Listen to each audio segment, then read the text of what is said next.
Mi nombre es Chema Famundi, antropólogo.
Son els millors des de Jocs del Món.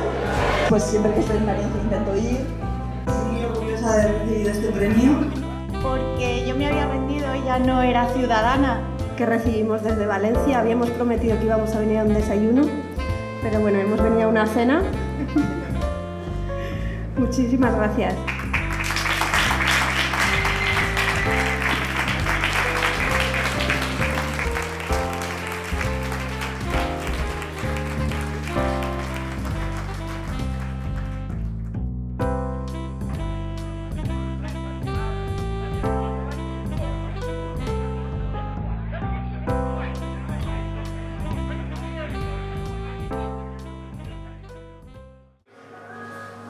¡Uy!